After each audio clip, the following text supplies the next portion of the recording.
Bonsoir à tous. À la une de ce journal, coup de théâtre sur la scène politique. Le professeur Maurice Kamto est-il devenu un ennemi d'État au Cameroun? Assigné à résidence en notification d'un acte légal et placé sous haute surveillance policière, il est accusé d'être à la tête d'un projet d'insurrection au Cameroun. C'est du moins ce que révèlent ses avocats après avoir échangé avec les responsables de la police et de la gendarmerie. Dans quel état d'esprit se trouve le président national du MRC? Que pense-t-il de ces accusations et des conditions d'incarcération de ses camarades politiques? Vous l'écouterez en exclusivité en ouverture de ce journal. Alors que le gouvernement est focalisé sur l'assignation à résidence d'un leader politique, 68 écoles primaires sont toujours fermées du fait de l'insécurité à l'extrême nord du Cameroun. Vous verrez comment, au cœur de ce journal, des milliers d'enfants victimes des affres du terrorisme sont inquiets et risquent de vivre une nouvelle année scolaire blanche au septentrion. Enquête à suivre au cœur de ce journal.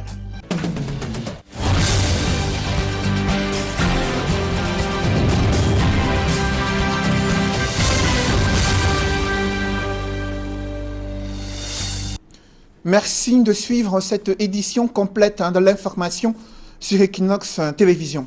Je vous le disais, c'est une exclusivité Equinox. Le professeur Maurice Kamto s'exprime pour la première fois après avoir passé près d'une semaine en assignation à résidence sans avoir été notifié par un acte légal. Il déplore une séquestration illégale, dit-il.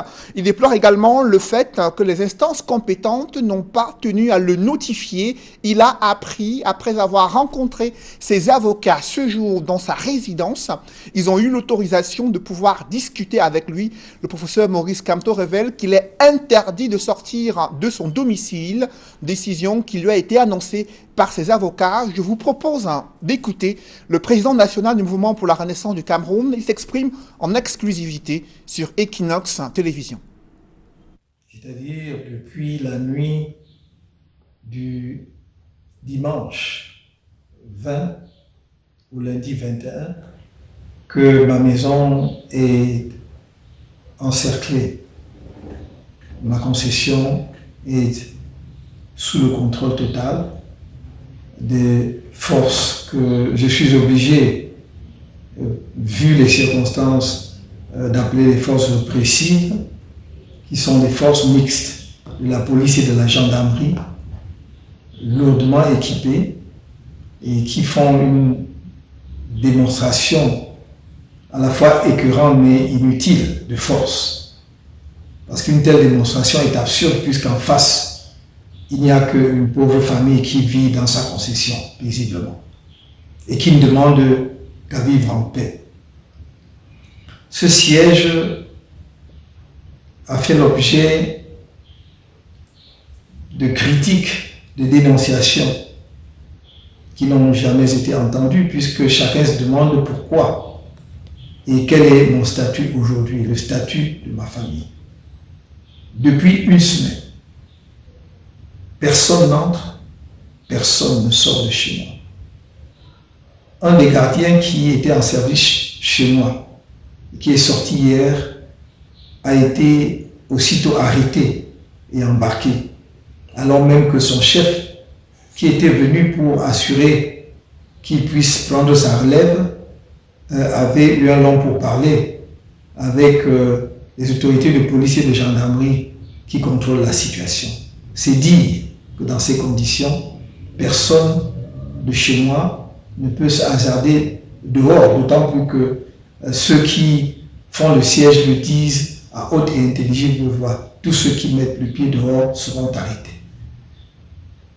Ce sont des conditions inhumaines parce que imaginez que pendant cette semaine, un membre de ma famille, de ma maisonnée, ait eu une maladie sévère. Oh, bien sûr, pendant cette période, il y a eu des bobos que nous avons pu soigner avec la pharmacie familiale. Mais s'il y avait eu un cas grave, on aurait pu, à l'heure où nous parlons, avoir déjà un décès ou plus d'un décès. Imaginez que pendant cette période, il y ait une situation d'urgence de quelque nature que ce soit, nous aurions été incapables justement d'être protégés. C'est dire que notre situation est une situation incompréhensible, d'autant qu'aucun acte d'aucune sorte ne nous a été signifié. Nous ne savons pas qu'est-ce qu'on nous reproche, pourquoi nous sommes ainsi séquestrés, car je ne sais pas d'ailleurs quel est le terme exact à employer ici, si c'est une séquestration, un placement en résidence surveillée de fait, un blocus et que sais-je encore. Il me semble qu'il est temps que chacun puisse prendre ses responsabilités. Si je suis placé en résidence surveillée, un acte formel doit être pris.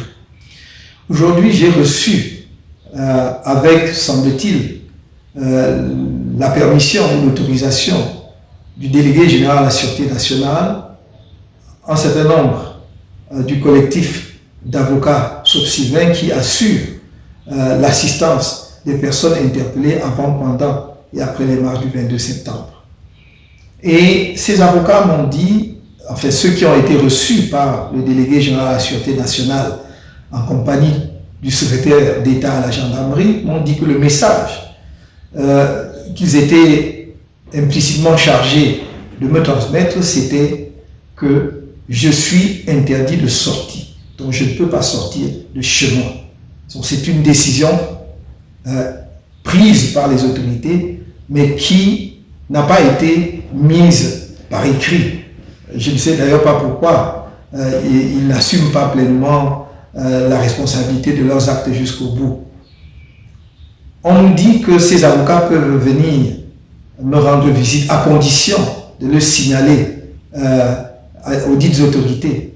Mais tout ça, c'est verbal, c'est pas écrit, ce qui veut dire que ça dépendra du bon vouloir de ces autorités. On ne désigne d'ailleurs pas l'autorité qui sera leur interlocuteur dans cette affaire.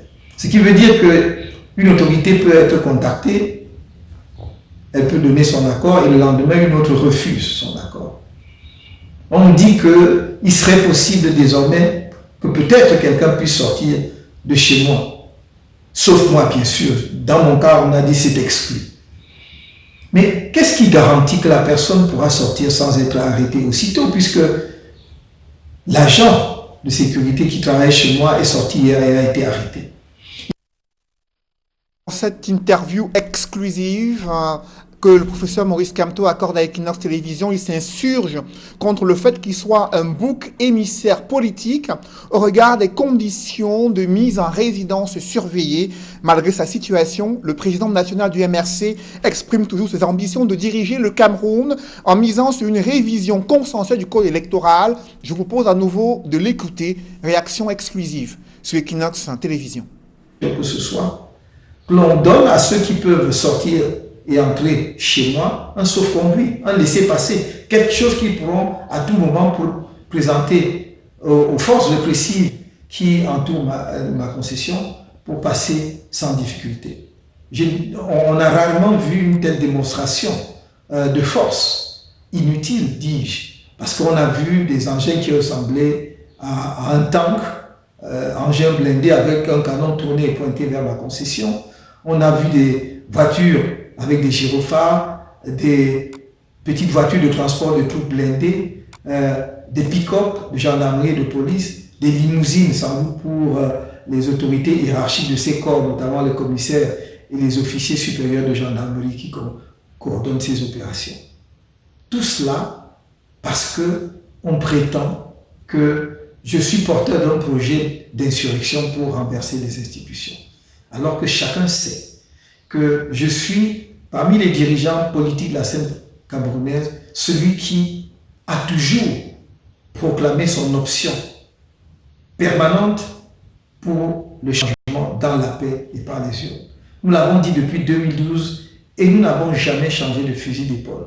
Mais on préfère laisser ceux qui utilisent expressément le terme insurrection, qui se vantent de leurs hauts faits en termes de menaces, n'est-ce pas, d'atteinte aux biens publics ou aux édifices publics, ceux qui appellent les populations à descendre dans la rue pour poser des actes de violence, pour renverser les institutions de manière violente, c'est-à-dire par la force. On préfère regarder ailleurs et chercher un bouc émissaire. Je suis probablement le bouc émissaire le plus commode, le bouc émissaire politique le plus commode que le Cameroun ait trouvé au cours des 30 dernières années, pratiquement depuis les années 1990. Mais je crois qu'il est temps que chacun sache raison garder. Je suis un citoyen pétri de paix, qui aime son pays, qui l'a prouvé à diverses occasions. Et ceux qui, aujourd'hui, nos frères et sœurs qui disent diriger le pays pour notre compte, à nous tous le savent. Et donc, personne ne leur fera plaisir en renonçant à ses convictions.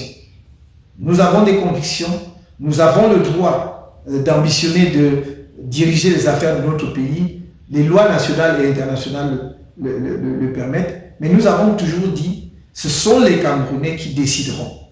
Et c'est pour cela que nous disons que l'on crée les conditions pour qu'il y ait une vraie compétition politique dans notre pays, et nous respecterons, j'en fais le serment et je l'ai toujours fait, nous respecterons le choix des Camerounais. Même s'ils veulent reconduire le président de fait actuel pour l'éternité, nous respecterons parce que ce sera le choix des Camerounais à condition que cela se fasse par un scrutin transparent, libre et respectant les normes de la démocratie.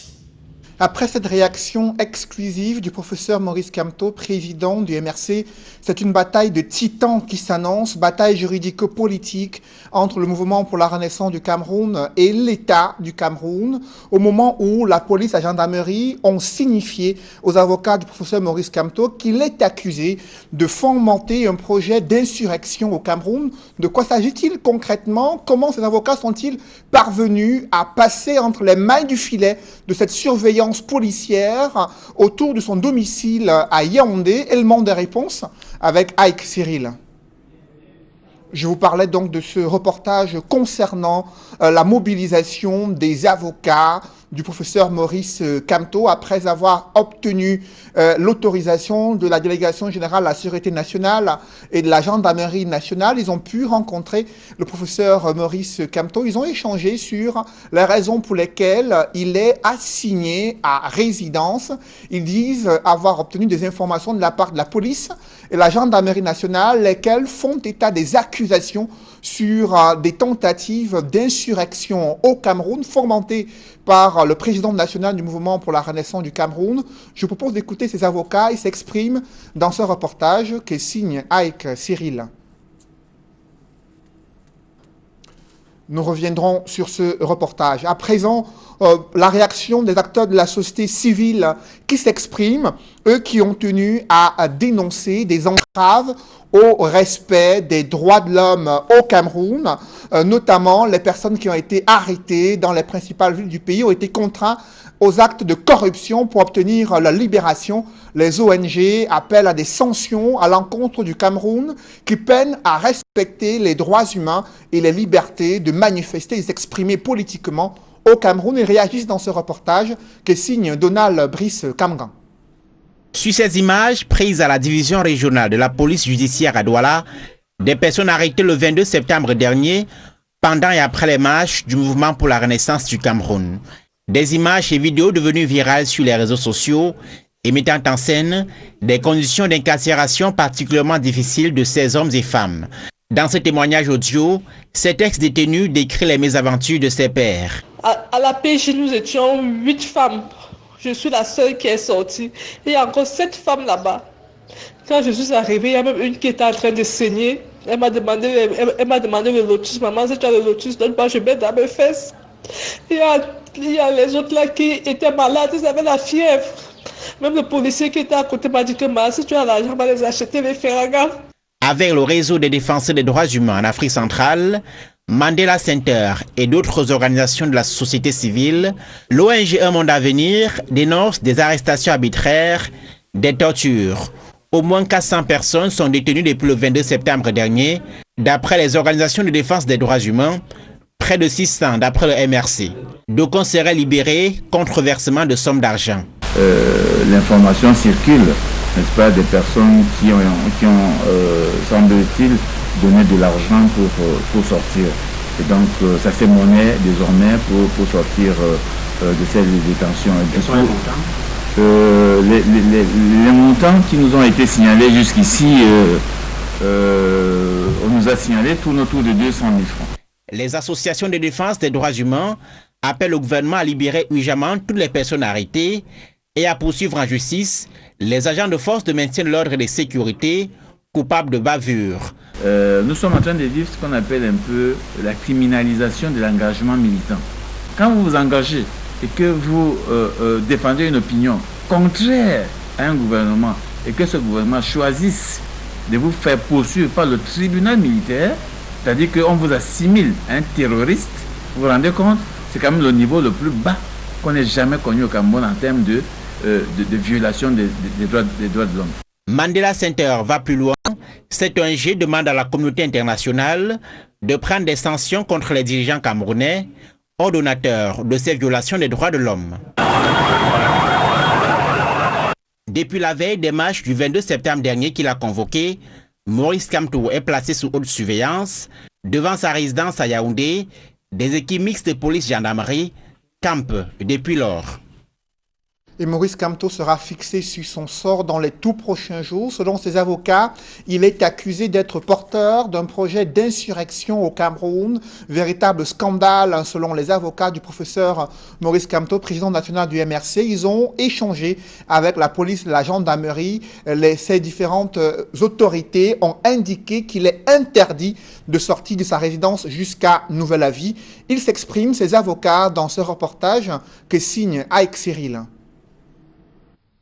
Les avocats de Maurice Kamto disent tenir l'information des autorités en charge des questions de sécurité, notamment le délégué général à la Sûreté nationale et le secrétaire d'État à la Défense chargé de la gendarmerie, avec qui ils ont eu une séance de travail. Accusé d'insurrection, Maurice Kamto est assigné à résidence. Le dispositif sécuritaire autour de son domicile vise à empêcher au leader du MRC de s'évader. Des échanges que nous avons eus avec le DGSN et le CET, les autorités nous ont raffirmé qu'il était interdit de sortir de chez lui, c'est-à-dire qu'il n'était pas libre de ses mouvements, il ne pouvait pas sortir de chez lui et se évacuer à ses occupations comme tout citoyen de la République. Et que le motif de cette prise de décision gouvernementale était, selon eux, que le professeur Maurice Kamto est porteur d'un projet d'insurrection. Après la séance de travail avec le CED et le DGSN, le collectif d'avocats s'est ensuite rendu au domicile de Maurice Kamto. Là, ils ont trouvé leur client serein et déterminé à poursuivre son combat, même si du fait de l'état de siège à sa résidence, il lui est impossible de s'approvisionner en ressources alimentaires. Nous avons rencontré le professeur Kamto serein et déterminé à apporter sa contribution pour la construction de la paix dans notre pays. Depuis plus d'une semaine, il est encagé dans son domicile, je dis bien encagé. Il ne peut pas s'approvisionner en alimentation ni en soins médicaux. La situation des autres manifestants, interpellés et gardés à vue, est tout aussi préoccupante. Ils continuent d'être torturés dans certaines unités à travers le pays, à en croire le collectif d'avocats. Les situations les plus préoccupantes sont le camp de Mbopi, la DRPJ du littoral, la DRPJ du centre, le commissariat de Kondongo et le commissariat de Mokolo. Parce que ces personnes sont entassées dans un couloir. Femmes et hommes mélangés, dormant là-bas. Des femmes qui saignent et qui ne peuvent pas changer leur couche. Pour le collectif d'avocats qui s'inquiète et dénonce le traitement infligé à Maurice Kamto et aux manifestants du 22 septembre dernier, l'on s'achemine non plus vers une crise judiciaire, mais plutôt vers une crise humanitaire au Cameroun. Comment réagit la classe politique à la suite de ces arrestations et vagues de séquestration dans la perspective de ces bataille judiciaire, juridico-politique entre le MRC et le pouvoir en place. Le RDPC se félicite de la décision du gouvernement, estimant qu'il a bien réagi pour pouvoir désamorcer une crise et un coup d'État qui était fomenté par les militants du mouvement pour la renaissance du Cameroun. Le SDF critique l'attitude du gouvernement et déplore un air de dictature qui règne au Cameroun. Et le MRC qui entend se battre par tous les moyens républicains afin d'obtenir la libération de ses camarades politiques et de poursuivre son combat politique. Réaction croisée dans ce reportage que signe Flavien Valondongo. Les protestations du mouvement pour la renaissance du Cameroun ne cessent d'alimenter de vifs débats dans des chaumières et sur les plateaux de télévision.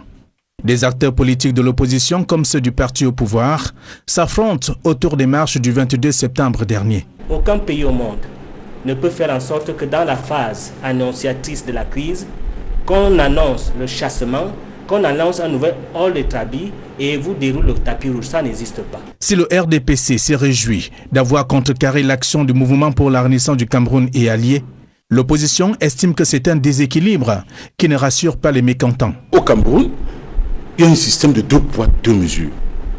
Autant les camarades de M. Meka manifestent comme ils veulent et quand ils veulent, autant quand c'est l'opposition, c'est le refus systématique. Quand je disais que ce n'est pas la première fois que l'on voit cela. Parce que les marches pacifiques sont dans l'ADN du SDF. Avec tout un arsenal militaire, teinté des éléments de police et de gendarmerie pour étouffer des marches du MRC qui finalement ont eu lieu, quoique ayant abouti aux arrestations. La barbarie du régime n'a pas de limite dans la mesure où on enlève des gens, à supposer qu'on leur reproche même quelque chose. Qu'est-ce qui peut justifier qu'on empêche aux proches et aux conseils, aux avocats d'avoir accès à eux? S'il y a eu toutes ces arrestations-là, c'est bien parce qu'à un moment donné, les populations en ont eu marre. Sous la forme du combat de David et Goliath, les moyens de l'État ont servi pour malmener et torturer une partie de la population qui est dépassée par la malgouvernance, quoique contributrice et productrice des moyens en question. Du côté du mouvement pour la renaissance du Cameroun et alliés, on peut également se féliciter du fait que malgré tout ce déploiement de l'encadrement sécuritaire assez répressif et dur, on a vu des Camerounais disposés à mourir. Tout simplement parce que on est exaspéré, on est déçu, on est frustré, on est des déchus également. Dans la démarche du mouvement pour la renaissance du Cameroun et alliés, le ton a juste été donné le 22 septembre dernier, car le pire reste à venir. Le député SDF Jean-Michel Nitieux appelle à la levée du blocage autour de la résidence du professeur Maurice Kamto, victime de séquestration arbitraire et illégale en présence des engins de guerre. Selon le député SDF, ces actes illustrent la résurgence de la barbarie d'État contre le président du MRC et plusieurs centaines de Camerounais qui sont, dit-il, embastillés, maltraités, torturés en violation de toutes les règles de droit. Le seul tort a été d'appeler au départ de M. Biya si celui-ci convoque des élections sans révision consensuelle du code électoral et du système électoral et le règlement du conflit meurtrier dans les régions anglophones. L'honorable Jean-Michel Nitieux reproche au gouvernement de procéder à une stigmatisation ethnique du professeur Maurice Kamto et la communauté à laquelle il appartient, sans se soucier du désastre de très grande amplitude que cela peut produire sur le vivre ensemble au Cameroun. Le député SDF redoute des déflagrations politiques et sociologiques aux conséquences inimaginables dont nul n'a absolument besoin en cette période. Selon Jean-Michel Nitieux, le régime instrumentalise le chiffon tribaliste pour tenter de masquer son échec. Dans un communiqué, il interpelle l'opinion publique nationale et internationale sur ces dérives et exige que ces pratiques malsaines cessent immédiatement au Cameroun. Comment expliquer que de telles manifestations puissent aboutir à des accusations d'insurrection et de rébellion contre l'État du Cameroun, alors que dans le monde entier, en France, aux États-Unis, des manifestants ont plusieurs fois appelé au départ de leur président de la République? Analyse avec Guy Zogo. S'il est une constante, c'est que la démocratie et la liberté d'expression sont imbriquées l'une à l'autre. Il n'est par conséquent pas étonnant que dans un tel système, appeler au départ d'un chef d'État ne soit pas assimilé illico presto à l'insurrection. Pour l'illustrer, ces dernières heures ont été marquées en France par des manifestations des Gilets jaunes scandant « Macron dégage » et à celles des démocrates aux États-Unis appelant à la démission de Donald Trump. Là-bas, on n'a guère entendu parler d'une insurrection. Si la France et les États-Unis ne sont pas le Cameroun, rien n'explique pour autant les arrestations massives des Camerounais qui ont voulu exercer leurs droits démocratiques en usant de leur liberté d'expression le 22 septembre dernier. Cela est d'autant plus incompréhensible que Paul Biya avait expliqué à Yves Mourouzi lors d'une interview en 1990 sur Radio Monte Carlo qu'il souhaitait entrer dans l'histoire comme celui qui a apporté la prospérité et la démocratie au Cameroun. Si la prospérité peut être liée à des contingences échappant à son influence, en revanche, pour la consolidation de la démocratie, il dispose de coudées franches qui devraient amener à des résultats concrets. Mais il n'en est rien et cela en rajoute à la tension dans un pays déjà meurtri par le conflit dans le nord-ouest et le sud-ouest. Après les événements du 22 septembre dernier, une seule issue apparaît alors possible, celle de libérer les manifestants aux arrêts qui n'ont fait qu'exercer leurs droits démocratiques. La démocratie camerounaise en sortirait grandie.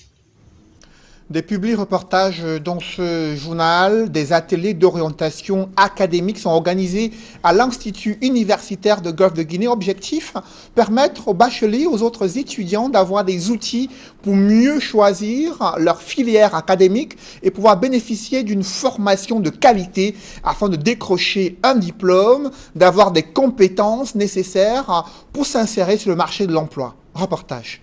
Après l'euphorie de l'obtention du baccalauréat, place au choix de la filière. Un véritable casse-tête pour de nombreux bacheliers qui frappent aux portes des universités et grandes écoles.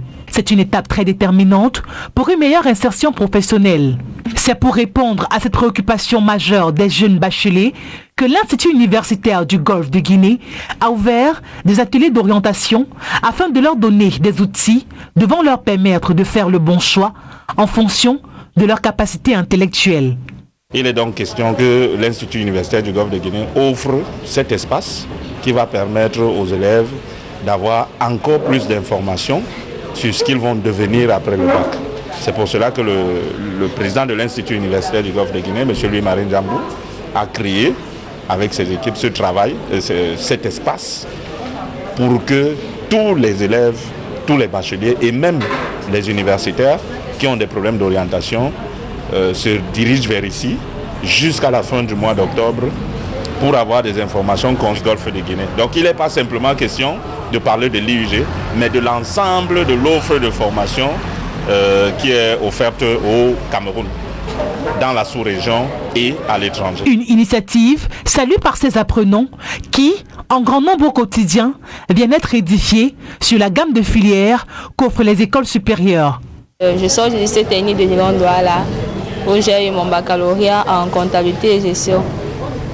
Je cherchais dans un établissement pour continuer les études. On m'a donc indiqué ici. Arrivé, l'accueil était très chaleureux. On m'a bien reçu. On a répondu à toutes mes questions et mes préoccupations. Je suis satisfait. Pour cette année académique 2020-2021, l'UG ira encore plus loin pour offrir le meilleur à ses apprenants. Pour le compte de l'année académique qui démarre, l'IUG est en train d'arrimer ses offres de formation au nouveau programme de BTS HND qui ont été validés il y a de cela 2 ans. Et nous sommes en train de nous appesantir sur les nouveaux métiers comme la mécatronique, le management des sports, les assurances, qui sont des spécialités un peu innovantes ici chez nous. Fondé en 1993, l'Institut universitaire du Golfe de Guinée est un groupe de 3 établissements d'enseignement supérieur basés à Douala, spécialisés dans les domaines de commerce et de gestion, de communication et d'information, d'industrie et de nouvelles technologies et de formation paramédicale. Il est l'un des plus importants instituts privés d'enseignement supérieur au Cameroun. Toutes ces formations ont un caractère international, tant par le contenu de leur programme et de la qualification du corps enseignant que de l'implication des organisations et des entreprises nationales et multinationales. Bien plus, l'Institut universitaire du Golfe de Guinée vient de se doter d'un campus numérique pour assurer les cours en ligne et faciliter le suivi et l'évolution de chaque apprenant. L'Institut universitaire de Golfe de Guinée formons des cadres compétents depuis 1993. Orange Cameroun récompense ses meilleurs abonnés, ceux qui ont remporté le jeu concours Megawin. Ils ont eu des chèques et des nombreux lots offerts par Orange Cameroun pour récompenser leur fidélité. Reportage.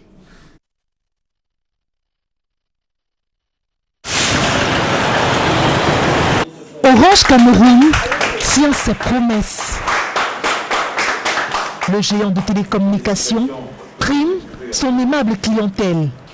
Il s'agit des gagnants du jeu Megawin où il était question de tester sa culture générale et de cumuler des points via son téléphone mobile au 9107. Nous sommes là pour la remise des lots comme tous les autres mois des gagnants, de nos clients qui ont participé au jeu Megawin. Et qu'est-ce qu'il faut pour être gagnant? Il faut envoyer un message au 9107. Ensuite, vous recevez une question. Vous envoyez tout simplement oui ou OK au 9107. Vous répondez aux questions. Et ensuite, vous gagné des points, vous cumulez des points et vous participez au tirage au sort. Les heureux récipiendaires, ayant reçu des chèques allant de 50 000 à 1 million de francs CFA, avouent qu'ils n'y croyaient pas au départ, mais à présent, confirme qu'Orange Cameroun met sa clientèle au cœur de ses préoccupations. Je suis très très fier. Au début, je ne croyais pas, mais maintenant je crois. C'est comme un rêve.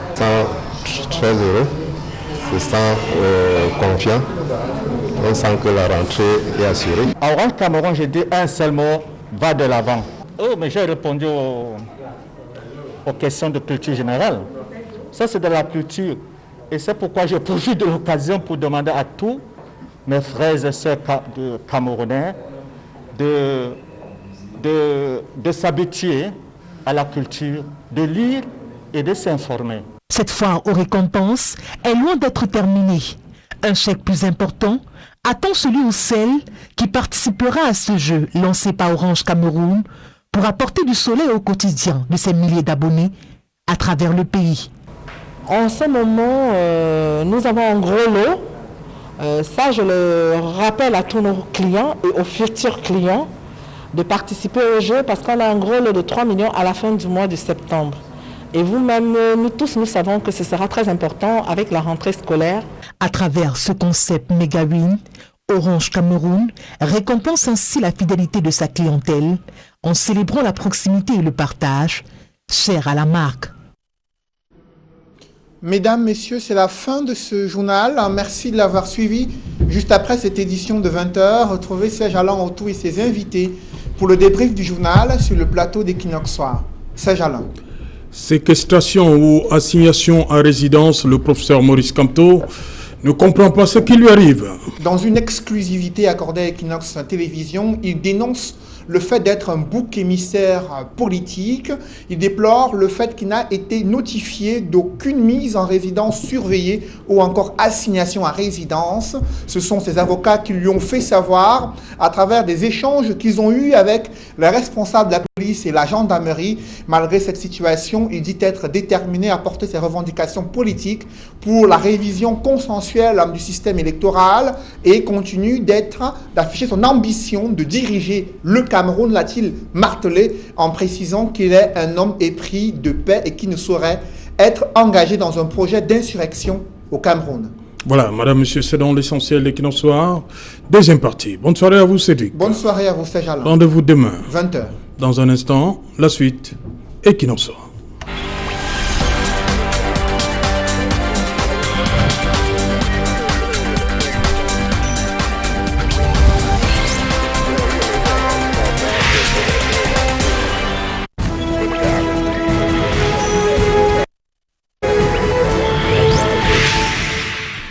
Retour sur le plateau Equinox Soir. Deuxième partie, c'est la partie consacrée au débrief du journal. Madame, monsieur, toujours en compagnie de Maître Georges Teguem. Il est là, Jacques Maboulin, Charles Ndjikam et le docteur Luison Essumba. Docteur Luison Essumba, non, je vais commencer par le plénipotentiaire du MRC. Qu'est-ce que ça vous fait aujourd'hui de revoir votre champion? Vous étiez inquiet pour lui? Non, pas vraiment, parce que je sais quelle détermination qui est la sienne. Je sais qu'il sait lui aussi, et il nous le dit souvent, que ce sera un combat de longue haleine et qu'il faut être prêt à tout. Et nous savons qui nous avons en face de nous. Nous savons jusqu'où ils peuvent aller loin. Voilà, donc non, ça me fait plaisir de le voir physiquement, mais pour autant, je connaissais déjà l'état de son moral, qui est le même que celui de ses militants. Déterminés, engagés, et nous ferons face, tout simplement.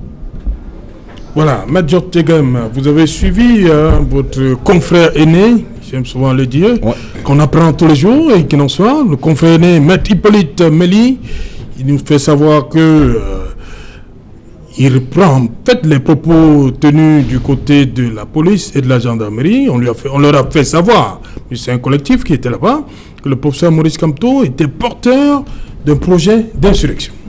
Je dois d'abord, Serge Alain, ici manifester toute ma joie, parce qu'il faut dire qu'on a là une manifestation de la République exemplaire. Ça, c'est la République exemplaire. En construction. L'avocat. Là, c'est une manifestation d'une République exemplaire. La construction, c'est justement avec les thématiques du MRC. C'est-à-dire qu'il faut que les thématiques s'arrêtent pour que la construction s'achève. Mais l'avocat qui a accès à son client, c'est l'exemplarité. Ça, il faut le dire. C'est la République exemplaire. C'est une manifestation de la République exemplaire. L'avocat a accès à ses clients. Ça, je suis content de voir que l'avocat... Mais ça n'a pas toujours été ça, hein, Maître Tegem. Mais voilà une manifestation, enfin. Pourquoi avant, ça n'a pas souvent été ça, donc? Je ne sais pas l'exemple. De quoi je vais parler? Peut-être vous en connaissez. Mais je parle maintenant de ce qu'on vient de regarder, sauf si on n'est plus dans le débrief du journal. Non, on est dans le débrief. Dans le débrief, l'avocat a eu accès à son client. C'est la République exemplaire. L'avocat a accès à son client, il faut le dire. Et je vais également faire observer que c'est ainsi que ça doit se passer dans une démocratie, dans une république exemplaire comme la nôtre. Parce que tous les avocats, je le dis, et presque sans exception, sont des républicains. Entrez chez un avocat. Vous lui dites qu'on va manifester pour renverser bien, il va vous dire, monsieur, ne m'associez pas. Parce qu'il sait que les règles ne permettent pas. Et les avocats sont des républicains. Allez chez un avocat, vous dites que je vais aller brûler l'immeuble d'Equinos. Il va dire, monsieur, c'est pas ce qu'il faut faire. Si vous avez un problème, dites-moi, je sais ce que je vais faire. Et il choisit la voie judiciaire.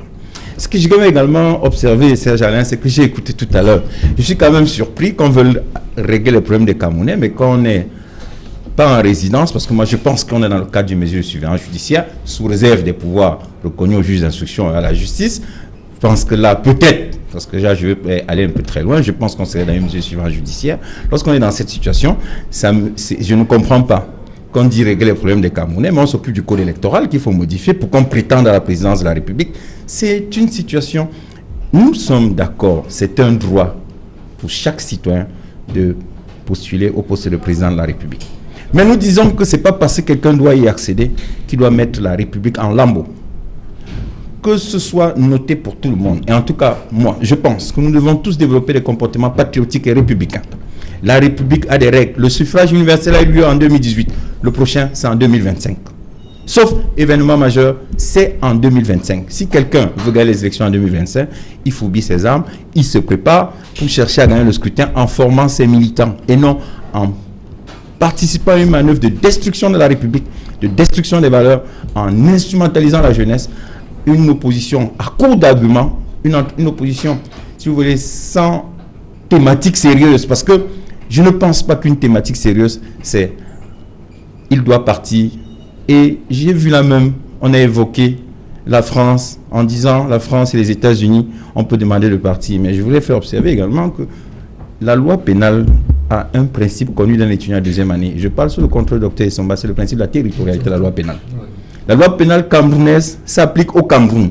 On ne va pas venir nous amener la loi pénale française, alors que quand on est au Cameroun, on sait à quoi s'en tenir. Le rôle de la loi, c'est indiquer aux citoyens que voici les principes, voici les règles, voici les valeurs. Au cas où les violez, voilà ce qui vous arrivera. Le gouvernement de la République a agi conformément aux règles. Je dis encore une fois, je salue la manifestation de la République exemplaire que j'ai vue tout à l'heure. Les avocats ont eu accès à leurs clients, ils se sont entretenus. Nous sommes heureux, et moi en tant qu'avocat le premier, je suis content que les avocats soient ainsi traités dans un pays comme le nôtre. Mais ça, c'était la deuxième tentative. Hein. Maître Méli avait déjà essayé, il n'a pas pu. Je suis absolument surpris parce que vous indiquez, parce que j'ai entendu dire plutôt que les avocats n'avaient pas accès à leurs clients. Mais je constate ce soir qu'ils ont eu accès à leurs clients, ils ont rencontré M. Dégué, général de la sécurité nationale, président du CED. Voilà. Et à cette occasion, on leur a dit, écoutez, vous faut le rencontrer. Il me semble que c'est une démarche normale. En tout cas, tout avocat sait que pour avoir à son client, il faut d'abord s'adresser à l'autorité qui a décidé soit de sa détention, soit de sa garde à vue. Nous, les avocats, nous le savons. Demandez à tous les avocats, ils vous diront, si on vous dit que votre client est enfermé là, vous n'avez pas le droit de venir et traverser tout le monde. Il y a des gens que vous devez rencontrer préalablement. Ce sont des règles. En tout cas, les avocats sont les républicains. Je n'ai pas de leçon à faire. Ils savent bien ce qu'ils doivent faire. Ok, on va prendre la direction de Paris où nous attend Joseph Léangoula. Joseph Léangoula, le professeur, vous l'avez suivi dans le 20h Equinox Télévision. Il dit qu'il ne sait pas ce qui lui arrive. Il est séquestré. On n'a pas été notifié du fait qu'il soit en résidence surveillée ou pas. Comment vous appréciez cet état de choses?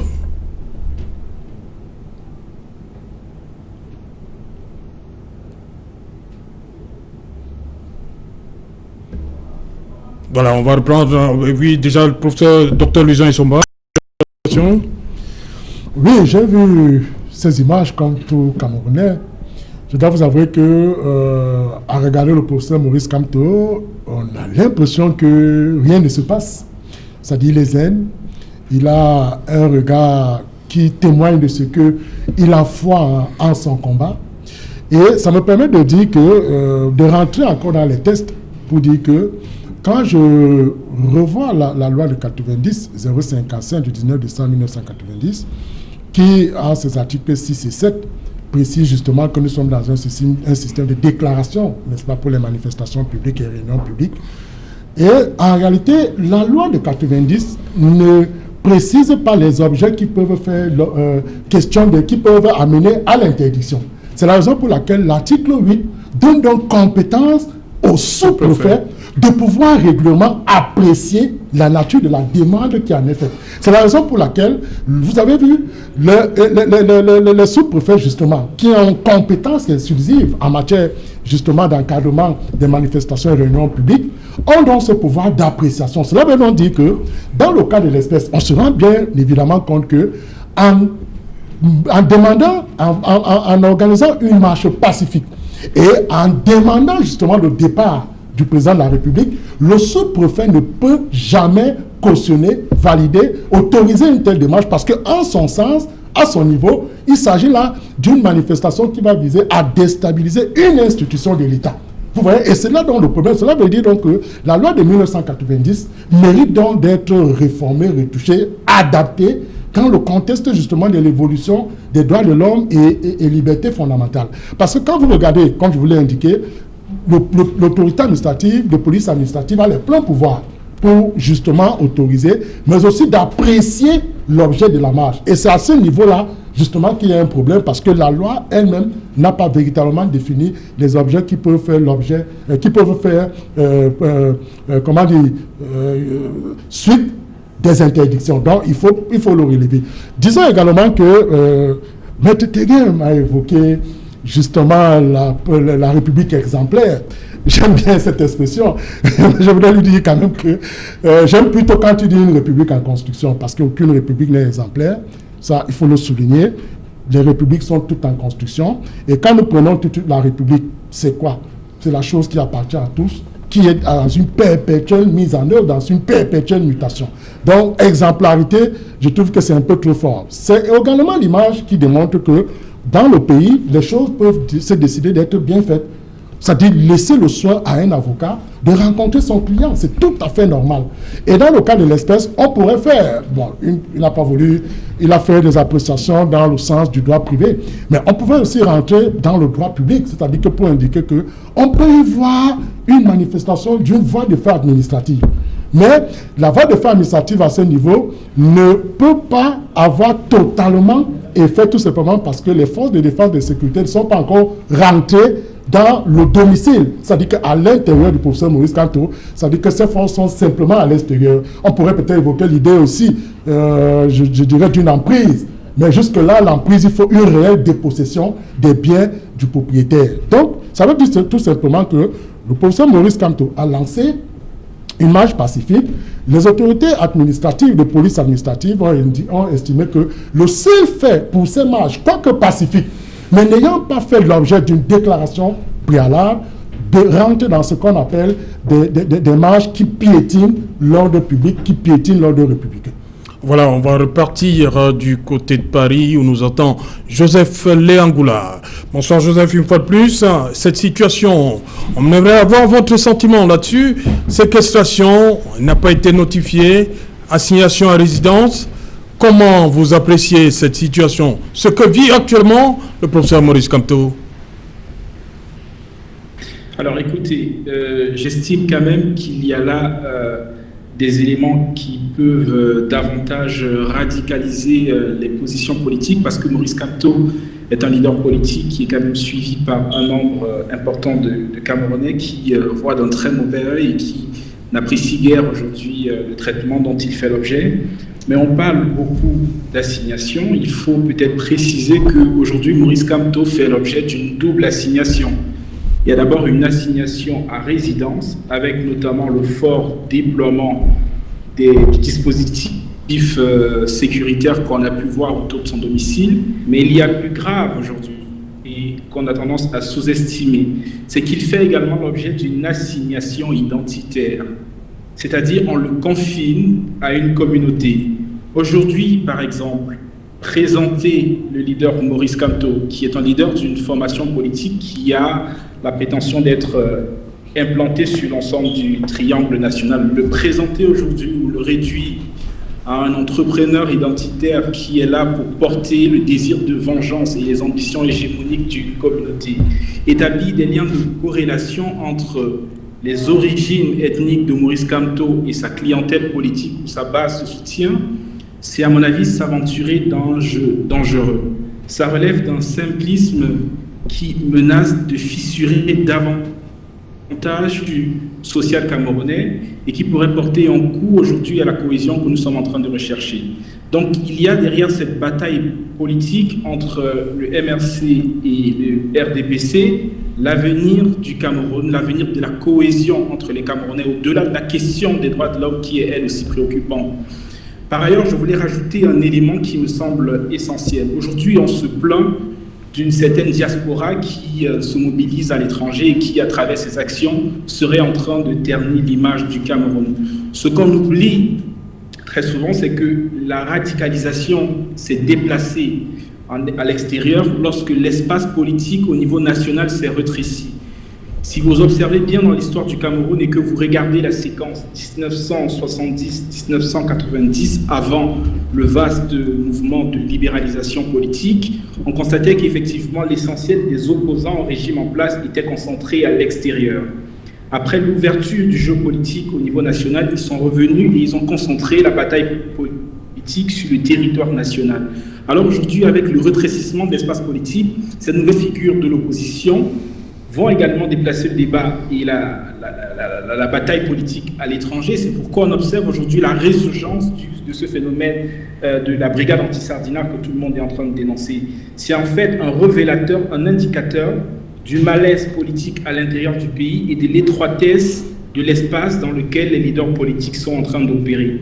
Si on tient tant à l'image du Cameroun et si on veut éviter au président de la République qu'il ne devienne aujourd'hui, qu'il ne soit perçu à l'échelle internationale comme étant le prédateur de la liberté d'expression, il faut ouvrir le jeu politique au Cameroun, il faut créer les conditions d'une compétition équitable et il faut protéger tous ceux qui veulent exercer leur liberté publique, que ce soit dans le choix des dirigeants ou dans la conquête du pouvoir. Voilà le commentaire global que moi je voudrais porter sur la situation actuelle au Cameroun. Justement, Joseph, avant de vous laisser partir, et sur le fait qu'on dise aujourd'hui que le professeur Maurice Kamto serait porteur d'un projet d'insurrection.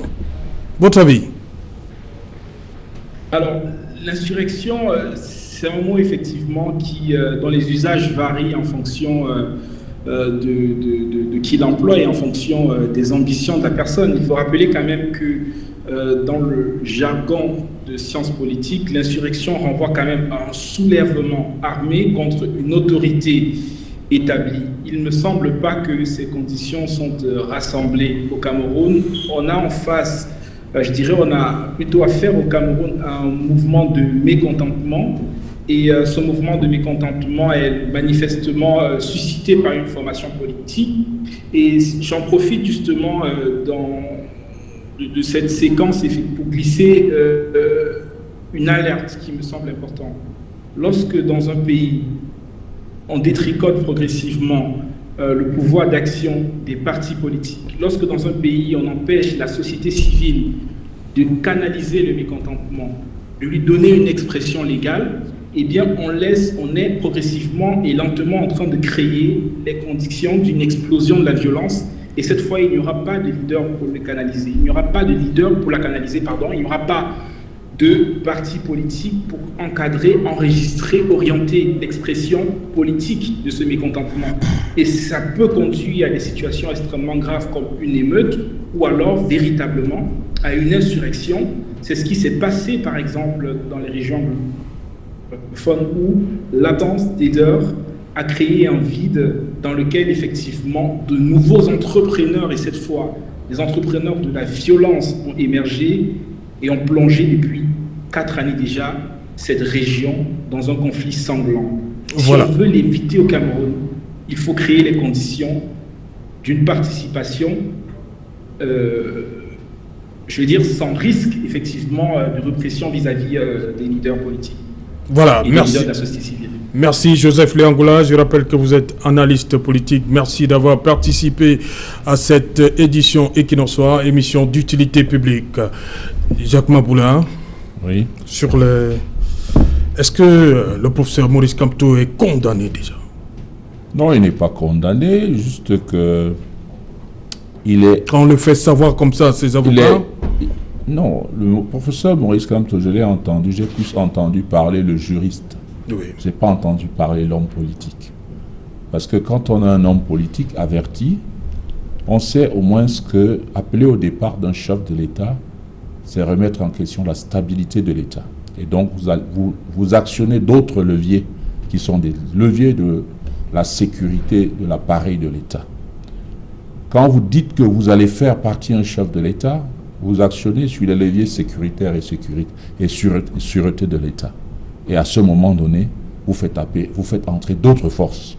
Et il est surpris, parce que justement, il n'est pas encadré, il n'est pas formé. En politique, il y a ce qu'on appelle le choix des mots et le poids des mots.